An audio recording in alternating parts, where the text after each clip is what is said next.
Hello friends, welcome back to my channel. সবাই কেমন আছো? আশা করি খুব ভালো আছো, আমরাও ভালো আছি। আজকে একটা নতুন ব্লগে সবাইকে অনেক স্বাগত। এই যে ড্রেস আর আমি এই শাড়িটা পরেছি, তো কেমন লাগছে অবশ্যই জানিও।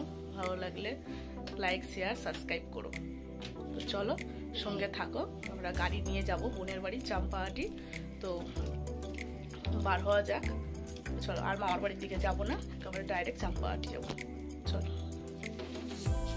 তো এই যে আমরা সব বেরিয়ে পড়েছি, তো এই গাড়ির কাছে। হ্যাঁ হ্যাঁ,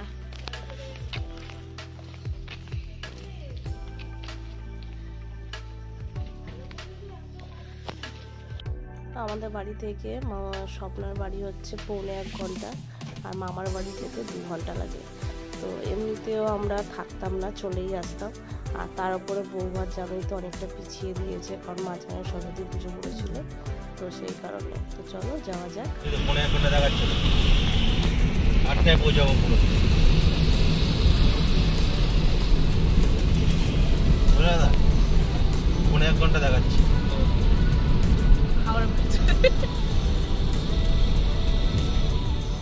তো আমাদেরও 7টায় বেরোনোর কথা ছিল, আর মামাবাড়ি থেকে ওদেরও সবার 7টায় বেরোনোর কথা ছিল, কিন্তু যেহেতু 7টায় বলে তো আর 7টায় হয় না, তাই আমরা 7:15 বেরিয়েছিলাম। আর মামাবাড়ি তো 7:30টারও পরে বেরিয়েছে, কারণ দেখো আমরা 5টার লোক, তাও মানে মোটামুটি রেডি হতে সময় লেগেছে। আর ওখানে 9-এ করে 60-70 জন একসাথে বেরোচ্ছে, তো একটু তো লেট হবে। যাই হোক, আমরা অনেকটা আগেই পৌঁছে গেছিলাম, আর পৌঁছে গিয়ে দেখি কেউই নেই, মানে ওদের বাড়ির লোক ছাড়া, মানে ওদের পাড়ার লোক ছাড়া আমরা মানে আর কেউ নেই। কোনো যাত্রী হিসাবে শুধু আমরাই গেছি, আর তারা তো আসেইনি। একটু তো বোরিং লাগছিল। ওর সাথে কতক্ষণ কথা বলবো, ওর সাথেই কথা বলছিলাম, মানে স্বপ্নার সাথে, ওর বোনের সাথেই কথা বলছিলাম। তো ওর সাথেই ফাঁকে ফাঁকে অনেক ফটো তুলেছি, গল্প করেছি অনেকক্ষণ। তো তারপরে স্টার্টারে ফুচকা, পকোড়া, কফি এগুলো বলছিল, সেগুলো অল্প অল্প খেয়েছি। আর ওরা আসছিলো না, ভালোও লাগছিল না। আর সত্যি কথা বলতে আনন্দ তো হয়েছে, কিন্তু আরও মন খারাপও একটু হচ্ছিল, কারণ ওদিকে তো দেখলেই আমার মাসির ছেলের বউ মানে বৃষ্টি চলে গেছে, আর আমার ছোটো মামার ছেলেও চলে গেছে। তো ওরা থাকলে সত্যি একটু মজা হতো। আর ওইদিকে হচ্ছে আমার মাসির মেয়েও আসেনি, তো সবাই থাকলে সত্যি খুব মজা হতো। অনেকক্ষণ সবাই মিলে একটু গল্প করলাম, ঘুরলাম ফিরলাম। আর এদিকে স্টার্টারে হচ্ছে পকোড়া আর কফি, এই দুটো জিনিসই নিয়েছিলাম, কারণ ফুচকার ওখানে সত্যি অত লাইন বলে আর খেতে পারিনি। তো যাই হোক, এই করতে করতে তারপর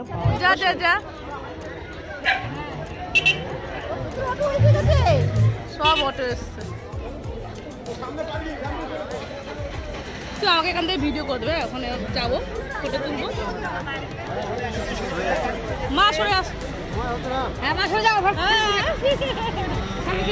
টোটাল 115 থেকে 20 জন কন্যাযাত্রী এসেছিলো। তো আমার মামার বাড়ি থেকে তো প্রচুর, আর মামার বাড়ি বলতে আমার মায়ের মামার বাড়ি থেকেও প্রচুর লোক এসেছিলো। তো সবার সাথে অনেকক্ষণ ধরে গল্প করছিলাম। বিয়ে বাড়িতে তো এসেছিলোই, তোমাদেরকে তো দেখাতে পারিনি, মানে বলতেও পারিনি, কারণ অনেক মামার বাড়ির থেকে সবাই এসে সবাই সাথে আলাপ করছিলাম, তো অত বুঝতে পারছিলাম না কে কোনটা।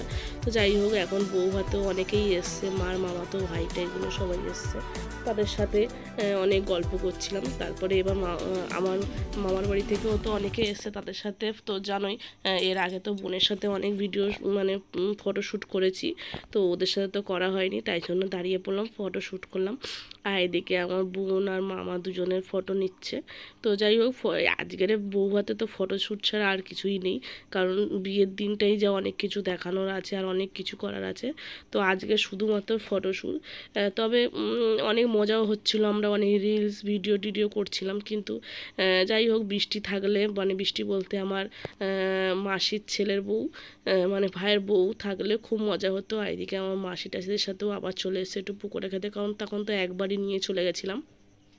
তো সেখানে তখন সেরকমভাবে খাওয়া দাওয়া করিনি, কারণ মাসিরা না আসলে, সবাই না আসলে ভালো লাগছিল না।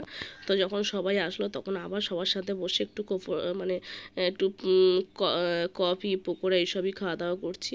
তো দেখো, তারপরে চলে এসেছি খাওয়ার টেবিলে। আর ওরা কিন্তু আসেনি, কারণ ওরা হচ্ছে লেট করে যাবে, আর আমরা অনেকটা দূরে, মানে অনেকটা দূর বলে অনেকক্ষণ এসেছি বলে বাড়ি যেতে হবে। আর তারপরে আমার মাও ছুটি যেহেতু নেয়নি, ডিউটি যাবে, তো সেই কারণে আমরা তাড়াতাড়ি খেতে বসে গেছি, তাড়াতাড়ি বলতে তাও 9:30। তো ওরা আমাদের পরের ব্যাচেই বসবে। তো এদিকে খাবার দাবারগুলো খুব ভালো ছিল, আর সত্যি কথা বলতে পুরো সিম্পল মেনু হয়েছিল। তো খাবার দাবারও খুব সুন্দর হয়েছিল। যাই হোক, চলো এবার খাওয়া দাওয়া করে একটু সবার সাথে দেখা করে তারপরে ফিরবো। খাওয়া দাওয়া কমপ্লিট হয়ে গেল, তো বেরিয়ে যাচ্ছি, একটু স্বপ্নের কাছে যাবো দেখা করে। খেয়ে দিয়ে দাঁত খোঁজাচ্ছে।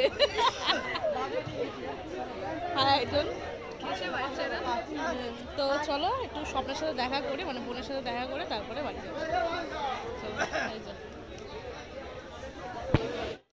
এই যে আমার বোন খেতে যাচ্ছে, তো আমরা খাওয়া দাওয়া করেছি। আর এই যে আমার মামা, হ্যাঁ বেরিয়ে পড়বো, চলো। এই যে মামা,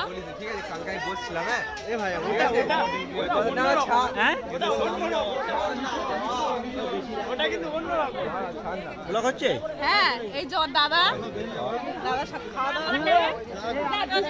খাওয়া দাওয়া বৌদি কোথায়? বাবা বৌদি খুব ব্যস্ত।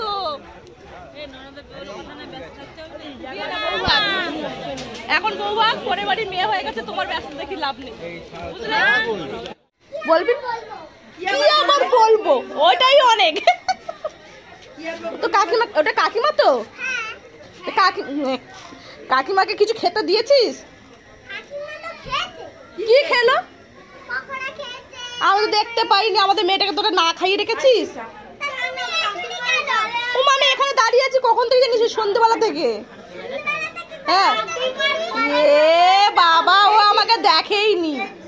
তো কাকিমাকে না খাইয়ে রেখেছিস? আমাদের মেয়েটা রোগা হয়ে গেল একদিনে। হ্যাঁ ওর গালটা এরকম করে চটকে দেয়, আর ওর গালটা এরকম করে চটকে দেয়। হ্যাঁ